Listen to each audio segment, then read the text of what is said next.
नमस्कार मंडळी, मी ज्योती तुम्हा सर्वांचं मनापासून स्वागत करते शुभज्योत रेसिपीमध्ये। आज बनवूयात नववर्षानिमित्त म्हणजेच पाडव्यानिमित्त स्पेशल व्हेज थाळी। बरेच पदार्थ आपण आज व्हेज थाळीमध्ये बघणार आहोत। ही सगळी रेसिपी डिटेलमध्ये शेवटपर्यंत बघा, म्हणजे सगळे पदार्थ बनवताना बरेच काही टिप्स आणि ट्रिक्सही सांगितल्यात, त्याही तुमच्या लक्षात येतील आणि तुमची देखील पाडव्याची ही स्पेशल थाळी अतिशय परफेक्ट अशी होईल। सगळ्यात आधी हे सगळे पदार्थ मी कट करून घेणार आहे। जे काही आपले चिरण्याचं साहित्य असतं ते सगळ्यात आधी कोणतीही रेसिपी बनवताना चिरून ठेवा, म्हणजे मोठी थाळी बनवताना तुमची घाई गडबड होणार नाही आणि बाकीचे पदार्थ बनवताना मध्येच तुम्हाला चिरायचं कामही लागणार नाही। बऱ्याच वेळेला हे चिरायचं काम इतकं कंटाळवाणं होतं आणि स्वयंपाकही आपला पटपट उरकत नाही, परंतु ही व्हेज थाळी अगदी झटपट अशी तयार होते। आणि ही झटपट अशी तयार होण्यासाठी सगळ्यात आधी आपण सगळ्या पालेभाज्या फळभाज्या चिरून घ्यायच्या आहेत।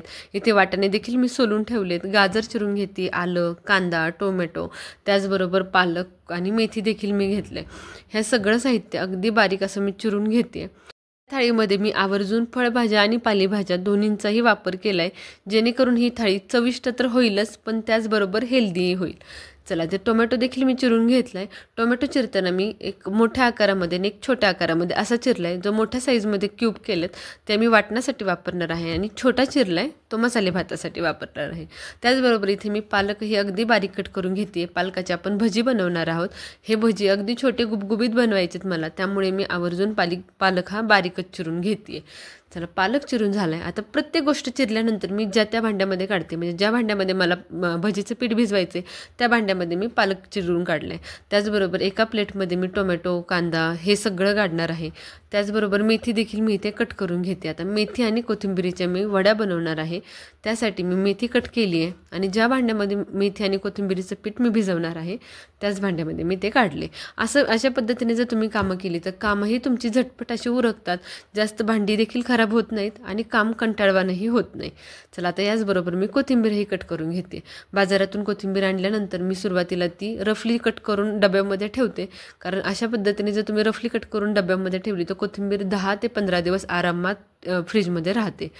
चला, तर कोथिंबीर मी बारीक चिरून घेतली आणि सगळ्यात शेवटी कांदा चिरायचा आहे, कारण कांद्यामुळे डोळ्याला पाणी येतं, मग बाकीच्या भाज्या चिरू वाटणार नाहीत, त्यामुळे सगळ्यात शेवटी कांदा चिरायचा। हा कांदा चिरल्यानंतर लगेच त्याची डिश लांब बाजूला ठेवून द्यायची, जेणेकरून संपूर्ण स्वयंपाक होईपर्यंत जोपर्यंत कांदा आपल्याला वाटायला किंवा वापरायला येत नाही आहे तोपर्यंत कांद्याचा आपल्याला अजिबातही त्रास होणार नाही। आता इथं कांदा मी 2 प्रकारामध्ये चिरला आहे। एक ते ओबडधोबड मोठ्या साईजमध्ये चिरला आहे तो वाटण्यासाठी, आणि पातळ स्लाईसमध्ये चिरला आहे तो मसाले भातासाठी। सगळं साहित्य काढताना प्रत्येकाचं साहित्य हे वेगवेगळ्या डिशमध्ये काढले। मसाले भाताचं साहित्य हे मी एका डिशमध्ये काढून घेतले आणि वाटण्यासाठी जे साहित्य मला लागणार आहे कांदा, टोमॅटो, कोथिंबीर ते मी एका वेगळ्या डिशमध्ये काढले, जेणेकरून तो पदार्थ करताना माझी घाई होणार नाही। त्याचबरोबर किचन ओटाही साफ करून घ्यायचा, म्हणजे एवढा स्वयंपाक करतानाही तुमचा किचन ओटा अजिबातही खराब होणार नाही, ओट्यावरती जास्त पसारही होणार नाही। चला, तर सगळ्यात आधी इथं आपण मेथी कोथिंबीरीच्या वड्या बनवणार आहोत। वड्या आपल्याला शिजायला ठेवायच्यात, त्यामुळे यासाठी आपण सुरुवातीला वड्या आणि डाळ शिजवणार आहोत। जे काही शिजायला ठेवायच्या गोष्टी आहेत त्या सुरुवातीला करून घ्यायच्या, म्हणजे त्या गोष्टी होईपर्यंत तुमचा बाकीचा स्वयंपाक उरकेल। आता वड्यांसाठी मी इथे आलं, लसूण, हिरवी मिरची, जिरं याचे एक वाटण तयार करून घेतले।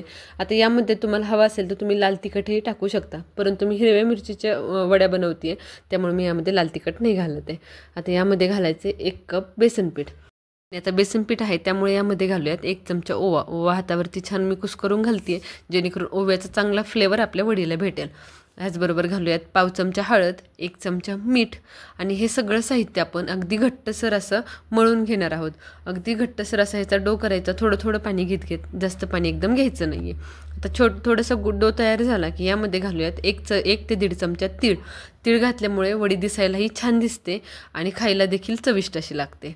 चला, आता एका डब्यामध्ये मी तेल लावून घेते आणि याच्यामध्ये आपण ही वडी ठेवूयात। वडीचा डब्बा नेहमी कुकरमध्ये ठेवताना वरती ठेवायचा। जर तुम्ही डाळ आणि वडी एकत्र उकडणार असाल तर डाळीचा डब्बा खाली ठेवा आणि वडीचा डब्बा वरती ठेवा। आता यामध्ये घालूयात आपण डाळ। इथे मी दाल तडका बनवते, यासाठी मी इथे 1 कप साधारण तूर डाळ घेतली, त्यामध्ये घातली 2 ते 3 चमचे मूग डाळ। मूग डाळीमुळे आपल्या डाळीला एकसंधपणा यायला मदत होते। आता गरजेप्रमाणे पाणी घालायचं, पाव चमचा हळद, पाव चमचा हिंग घालायचा आणि 1 चमचा तेल घालायचं। तेल आवर्जून घाला डाळ शिजताना, यामुळे डाळ अगदी मऊसूद अशी शिजते। डाळ आणि वडी आपण कुकरमध्ये शिजायला ठेवूयात। कुकरमध्ये मी थोडंसं पाणी घातले, साधारण 1.5 फुलपत्र पाणी घालायचं आणि यामध्ये ह्या दोन्ही गोष्टी ठेवून द्यायच्या। इथे कुकरच्या मी 4 शिट्ट्या करून घेणार आहे. चला तर कुकर ठेवलाय, तोपर्यंत आपण बाकीची कामं करूयात. आता आपण पुरीचं पीठ भिजवून घेऊयात, कारण आपली बाकीची कामं उरकेपर्यंत पुरीचं पीठ आपलं परफेक्ट असे भिजेल. 1 वाटी गव्हाचं पीठ, त्यासाठी 2 ते 3 चमचे रवा घ्यायचा आहे, चवीनुसार मीठ आणि 1 चमचा तेल घालायचे आणि हे पीठ आपल्याला अगदी घट्टसर असं मळून घ्यायचे. पुरी बनवताना आवर्जून या पिठामध्ये रवा घाला. रव्यामुळे खूप वेळ पुरी फुगलेली राहते आणि अतिशय खुसखुशीत अशी होते. जर तुम्ही रवा नाही घातला तर पुरी आपली लवकर लूज पडते. अर्धा ते 1 तास रवा घातल्यामुळे पुरी अगदी टम्म फुगलेली राहते. चला आता ह्याचा एक घट्टसर असा डो बनवायचा आहे. नेहमीच्या कणकेपेक्षा अगदी घट्टसर तुम्ही हा डो बनवून घ्या. जर याची कणिक थोडी जरी पातळ लागली तर पुरी आपली अतिशय तेलकट होते. त्यामुळे पुरीचं पीठ नेहमी घट्ट भिजवा. चला आता पीठ आपला अर्धा तास आपण भिजायला ठेवूयात, तोपर्यंत वाटणाची तयारी करून घेऊयात. वाटाणे बटाट्याची आपण जी पातळ भाजी करणार आहोत त्यासाठी मी हे वाटण बनवते. मिक्सरच्या भांड्यामध्ये कांदा, टोमॅटो, कोथिंबीर, त्याचबरोबर आलं आणि लसूणही घ्यायचे. आता इथे मी 5 ते 6 जणांसाठी ही रस्साभाजी बनवते. यासाठी मी इथे एक मोठा आकाराचा कांदा, एक मोठ्या साईजमध्येच टोमॅटो, त्याचबरोबर आलं, लसूण, कोथिंबीर आणि 3 चमचे खोबरं घेतले. त्याचबरोबर यामध्ये आपण घालणार आहोत 1 हिरवी मिरची. आता ह्याची अगदी बारीक अशी पेस्ट तयार करून घेणार आहोत. सगळ्यात आधी मिक्सरमध्ये पाणी न घालता आपल्याला हे मिश्रण 2 मिनटं वाटून घ्यायचे. 1-2 मिनटं पाणी न घालता वाटून घेतल्यानंतर आपण यामध्ये अर्धा कप पाणी घालणार आहोत, कारण ही ग्रेव्ही आपल्याला अगदी मऊसूद स्मूथ अशी पाहिजे. त्यासाठी आपल्याला हे वाटणही तेवढंच परफेक्ट असं वाटलेलं हवं आहे. चला अगदी बारीक अशी याची पेस्ट तयार करून घेतली. तुम्ही बघू शकता किती बारीक पेस्ट झाली आहे. आता यातलं कोणतंही साहित्य आपण भाजून घेतलेलं नाही आहे. चला त्याचबरोबर इथे मी बटाटा देखील चिरून घेते. बटाटा आपण बाकीचे साहित्य चिरताना चिरला नव्हता, कारण बटाटा खूप वेळ चिरून ठेवला तर तो काळा पडतो. त्यामुळे मी ज्या वेळेला भाजी करायची त्याच वेळेला बटाटा चिरून घेतला आहे. भाजीची फोडणी करून घेऊयात. एका कढईमध्ये तेल गरम केले. तेलाची क्वांटिटी थोडीशी जास्त ठेवली आहे, कारण भाजी जास्त प्रमाणामध्ये होणार आहे. तेलामध्ये जिरी, लवंग, मिरी, दालचिनी, तमालपत्र ह्याची छान खमंग फोडणी घालायची. त्यावरती हे वाटण घालून वाटण छान परतवून घ्यायचं. आता वाटणाची देखील क्वांटिटी थोडी जास्त आहे. वाटण ज्या वेळेला आपण परतत असतो त्यावेळेला अशा पद्धतीने खूप उडतं. मग ताट ठेवून 1-2 मिनटं झाकून ठेवायचं, जेणेकरून उडायचं प्रमाणही कमी होईल आणि आतमध्ये उडल्यामुळे आपला किचन ओटाही खराब होणार नाही. आता वाटणाची क्वांटिटी तुम्ही बघू शकता किती प्रमाणामध्ये कमी झाली आहे. वाटण इथे छान परतवून घेतले, कारण यातलं कोणतंही साहित्य मी भाजून घेतलं नव्हतं. आता यामध्ये घालूयात पाव चमचा हळद, 1 चमचा घरगुती काळं तिखट, 1 चमचा लाल तिखट, धने पावडर आणि गरम मसाला. आता हे सगळं साहित्य आपण छान खमंग असं परतवून घेऊयात. आता यातलं मसाल्यांचं प्रमाण हे तुमच्या आवडीप्रमाणे तुम्ही कमी जास्त करू शकता. मसाला छान परतला गेला वाटणामध्ये की यामध्ये घालूयात बटाटा आणि आपले वाटाणे. जर तुमच्याकडे ताजे वाटाणे नसतील तर तुम्ही या ठिकाणी फ्रोझन मटार वापरला तरीही चालेल, किंवा तुम्ही तुमच्या आवडीप्रमाणे यामध्ये फ्लावरही वापरू शकता. वाटाणा आणि बटाटा या मसाल्यामध्ये छान परतवून घ्यायचे. 5 मिनटं मी हे छान परतवून घेतल्यानंतर यामध्ये घातली कोथिंबीर. अतिशय चविष्ट अशी ही भाजी तयार होते. एकदा तुम्ही देखील घरी नक्की ट्राय करा. चला त्याचबरोबर यामध्ये मी घालते 1.5 चमचा खडेमीठ. खडेमीठ घातल्यानंतर मी यामध्ये गरम पाणी घालणार आहे. आवर्जून या भाजीमध्ये गरमच पाणी घाला. गार पाणी घातलं तर भाजी बेचव होते आणि पाहिजे अशी तरीही येत नाही. चला आता छान मिक्स करून घेऊयात. आता यामध्ये पाणी आपण बटाटा शिजण्यासाठी आणि ग्रेव्हीसाठी घातलं आहे. तुम्हाला ही ग्रेव्ही कितपत घट्ट आणि कितपत पातळ हवी आहे त्या प्रमाणात तुम्ही पाणी घाला, कारण ही भाजी आपण पुरीबरोबर खाणार आहोत. पुरीबरोबर तुम्हाला जशी भाजी आवडते तशी तुम्ही ह्याची कन्सिस्टन्सी ठेवू शकता. आता ताट ठेवून ही 10 मिनटं भाजी मी छान शिजवून घेणार आहे. भाजी आपली शिजते तोपर्यंत आपण आपल्या मसाले भाताची तयारी करून घेऊयात.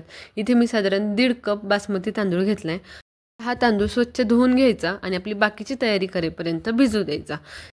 तांदूळ आपला धुवून झालाय. आता यासाठी आपण एक वाटण तयार करणार आहोत. आपण जे वडीसाठी आलं, लसूण, कोथिंबीर, मिरची वाटली होती तेच मिक्सरचं भांडं मी वापरते. आता यामध्ये खोबरं, आलं, लसूण, त्याचबरोबर कोथिंबीर घालायची आणि याचं छान वाटण तयार करून घ्यायचं. या वाटणामुळे आपल्या मसाले भाताला खूप छान चव येते. त्यामुळे हे वाटण फ्रेशच बनवा, ज्यामुळे तुमचा मसाले भात अगदी बिर्याणीसारखा होणार आहे. चला आता पॅनमध्ये तेल गरम केले. तेलावरती सगळे खडे मसाले घालून घ्यायचे. शहाजिरी, लवंग, काळी मिरी, दालचिनी, तमालपत्र, छोटी वेलची आणि मोठी वेलची. हे सगळे खडे मसाले छान पचले की यामध्ये घालायचा आहे कांदा. अगदी बारीक उभा स्लाईस करून घेतलेला कांदा यामध्ये मी घातला आहे. त्याचबरोबर अर्धा चमचा मीठ घालायचं आणि कांदा छान आपल्याला मऊसूद असा परतवून घ्यायचा आहे. कांदा मऊसूद असा भाजला गेला की यामध्ये गाजर आणि टोमॅटो घालायचं आणि हे देखील 5 मिनटं छान मी भाजून घेणार आहे. तर हे सगळं छान भाजलं गेले की यामध्ये आपण आपले वाटाणे घालूयात. वाटाणे देखील मी हे परतवून घेते. आता यामध्ये देखील तुम्ही तुमच्या आवडीप्रमाणे कोणत्याही भाज्या घालू शकता. रसबी, फ्लावर, पनीर ह्या देखील भाज्या तुम्ही यामध्ये घालू शकता.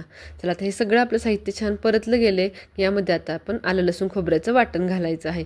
साधारण हे अर्धी वाटी वाटण झालं होतं, ते संपूर्ण वाटण मी यामध्ये घालून घेतले. तुम्हाला हवं असेल तर तुम्ही यामध्ये पुदिनाही घालू शकता. ज्यावेळेला आपण वाटण वाटणार आहोत त्यावेळेला कोथिंबिरीबरोबर पुदिनाही घालू शकता. चला आता हे वाटण मी एक 5 मिनटं छान परतवून घेते. हे सगळं साहित्य परतत असताना गॅस अगदी लो ठेवायचा आहे, कारण आलं लसूण खोबरं लगेच भांड्याला खाली लागण्याची शक्यता असते. त्यामुळे लगेचच आपण यामध्ये सगळे आपले बाकीचे मसाले घालून घेऊयात. 1 चमचा हळद, 1 चमचा घरगुती गरम मसाला, 1 चमचा धने पावडर, त्याचबरोबर 1 चमचा लाल तिखट आणि 1 चमचा बिर्याणी मसाला घातला आहे.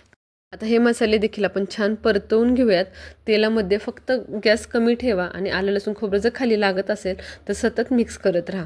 ही काळजी घेणं खूप गरजेचं आहे, कारण मसाले भाताला मेन चव आपल्या आलं लसूण खोबऱ्याच्या त्या वाटणामुळे येते. चला त्याचबरोबर यामध्ये 1 चमचा दही घालायचं आहे. दही ऑप्शनल आहे, तुम्हाला जर आवडत असेल तर घाला, नाही घातलं तरीही चालेल. आता दही देखील यामध्ये छान परतलं गेलं की यामध्ये आपला हा भिजवलेला तांदूळ घालूयात.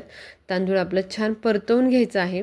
तांदूळ घातल्यानंतर कमीत कमी 7 ते 8 मिनटं आपण हे परतवून घेऊयात, कारण जेवढं तुम्ही या स्टेजला परतवून घ्याल ते आपल्या मसाले भाताला चव छान येणार आहे.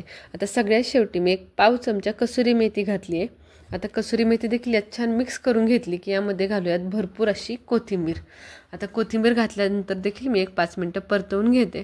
संपूर्णपणे 7 ते 8 मिनटं मी हा भात परतवून घेतला आहे. यामध्ये पाणी घालताना आपला जेवढा भात होता त्याच्यात डबल पाणी न घालता 1.5 कप तांदळासाठी मी इथे 2.5 कप पाणी घातले. म्हणजे 1.5 कप असेल तर 3 कप पाणी घालावं लागतं. परंतु ज्यावेळेला मसाले भात बनवतोय आणि तांदूळ आपण छान भाजून घेतोय त्यावेळेला दुप्पट पाणी न घालता थोडंसं कमी घालायचं. आता यामध्ये चवीप्रमाणे मीठ घालूयात. साधारण मी 1.5 चमचे खडे मीठ घातले. आता मिक्स करून घ्यायचं आणि झाकण ठेवून आपण हा भात छान शिजवून घेऊयात. आता भात आपला शिजतोय. इथे कणिक आपली छान भिजली गेली आहे. कणिक मी थोडीशी मळून घेते आणि परत 10 मिनिटं रेस्टसाठी ठेवून देते. तुम्ही बघू शकता रवा छान फुगला गेला आहे आणि मौसूद अशी आपली ही कणिक झाली आहे. थोडासा तेलाचा हात घ्यायचा आणि ही छान परत एकदा मळून घ्यायची. ज्यावेळेला आपण सुरुवातीला मळली होती त्यावेळेला शेवटी तेलाचा हात लावला नव्हता. जर शेवटी तेलाचा हात लावला तर भिजायची प्रोसेस बंद होते कणकीचे. त्यामुळे एक अर्धा तास भिजवून घेतले आणि त्यानंतर छान तेलाची मालिश करून मी तिला बाजूला ठेवलं. भात देखील परत एकदा मी मध्ये चेक करून घेते, कारण भात जर तुम्ही असाच ठेवला तर खाली करपण्याची शक्यता आहे. त्यामुळे एक 5 मिनिटानंतर भात परत एकदा चेक करायचा आहे कितपत शिजला आहे ते. चला भात इथे माझा जवळजवळ 70% शिजला होता. परत पाणी घालायची अजिबातही गरज नाही. जर तुम्हाला वाटलं की तुमचा भाताला पाणी लागणार आहे तर या स्टेजला तुम्ही पाणी गरम करून एक अर्धी वाटी पाणी घातलं तरी चालेल. परंतु मी अगदी परफेक्ट असं प्रमाणामध्ये पाणी घातलं होतं, त्यामुळे भाताला आपल्या परत पाणी घालायची अजिबातही गरज नाही. आता 1-2 मिनटं मी त्याला लो गॅसवर ठेवून परत गॅस बंद करणार आहे.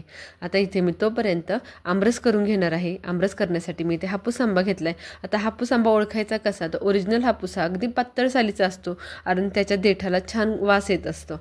आता हा हापूस आंबा पाण्यामध्ये घालून ठेवायचा आणि 5 मिनिटानंतर ह्याला मी छान चोळून घेणार आहे, जेणेकरून त्याच्यावर जे काही वॅक्स किंवा केमिकल असेल ते संपूर्णपणे निघून जाईल. आंबे छान चोळून मी 10 मिनटं असेच पाण्यामध्ये ठेवून देणार आहे. आंबे पाण्यामध्ये ठेवलेत तोपर्यंत आपण आपल्या भजीची तयारी करून घेऊयात. आता भजी बनवण्यासाठी मी इथे साधारण 1.5 कप बेसन पीठ घेतले. आता यामध्ये घालूयात चवीप्रमाणे मीठ, अर्धा चमचा मीठ, अर्धा चमचा लाल तिखट, अर्धा ते पाव चमचा मी लाल तिखट घेतले. त्याचबरोबर पाव चमचा धने पावडर घातली आहे, 1 चमचा जिरे आणि अर्धा चमचा ओवा घालायचा आहे. आता हे सगळं साहित्य आपण छान मिक्स करून घेणार आहोत. त्याचबरोबर पाव चमचा हळद घातली आहे.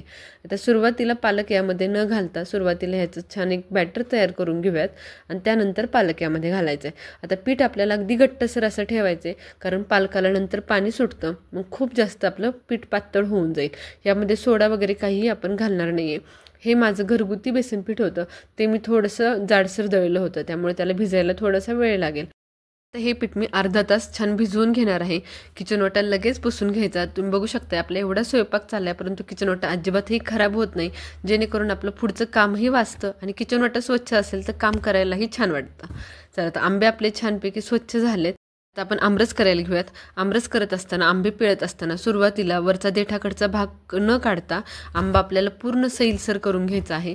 अशा पद्धतीने कडेने पूर्ण दाबून आपण त्याला सैलसर करून घ्यायचा आणि नंतर सगळ्यात शेवटी आपण वरचं टोक काढायचं आहे. जेणेकरून आंबा आपण ज्या वेळेला त्याला सैलसर करतोय त्यावेळेला तो बाहेरही येत नाही आणि छान मऊ असं होऊन जातो. जेणेकरून आपल्याला आंबा पिळताना देखील अगदी सोपं जातं. तुम्ही बघू शकता किती सहज पद्धतीने संपूर्ण रस निघतोय. जर तुम्ही आंबा अगोदर मोकळा करून नाही घेतला, त्याला सैल नाही करून घेतला, तर एवढा संपूर्ण आमरस एकाच वेळेस निघत नाही. चला, अशा पद्धतीने मी सगळे आंबे छानपैकी पिळून घेते. अगदी चविष्ट असा हा मला हापूस आंबा भेटला होता. करताना तुम्हाला जर आंबा पिळून नसेल घ्यायचा, हात खराब होत आहेत किंवा काय असं वाटत असेल, तर आंबा तुम्ही सरळ चिरूनही घेऊ शकता. चिरून घेतल्यानंतर संपूर्ण त्याचा आतला गर चमच्याच्या सहाय्याने किंवा चाकूच्या सहाय्याने काढून घ्यायचा. त्यानंतर तुम्ही त्याचा रस करू शकता. सगळे आंबे इथे माझे छान पिळून झालेत. आता जी काही साल आणि कुई निघली होती त्यामध्ये मी साधारण एक फुलपत्रभर पाणी घातले आणि ते देखील परत एकदा स्वच्छ धुवून घेतले. हे तुम्ही पाणी अगदी कमीत कमी घाला, जेणेकरून रस तुमचा पातळ होणार नाही.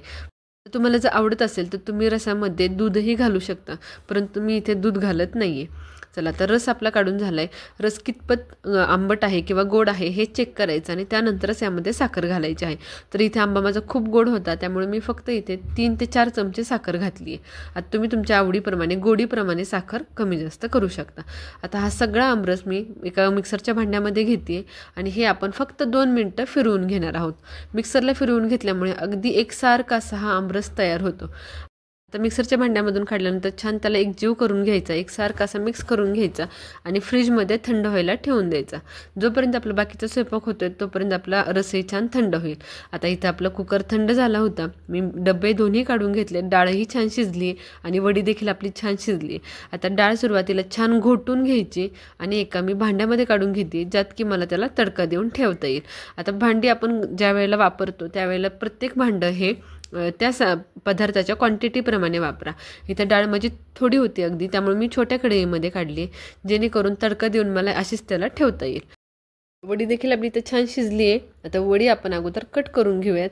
अगदी आकारामध्ये मी ही वडी कट करून घेणार आहे आणि वडी आपल्याला शेवटी ज्या वेळेला आपण तळणार आहे त्यावेळेला तळून घ्यायची. आता ही वडी तुम्ही अशीच ठेवली तरी चालेल किंवा तळून घेतली तरी चालेल, पण मी आवर्जून हिला तळून घेणार आहे. तुम्ही बघू शकता किती पातळसर अशी वडी मी तळून घेतली आहे. चला, इथे आपली डाळ तयार आहे, वडी तयार आहे. आता डाळीला आपण छान तडका करून घेणार आहोत.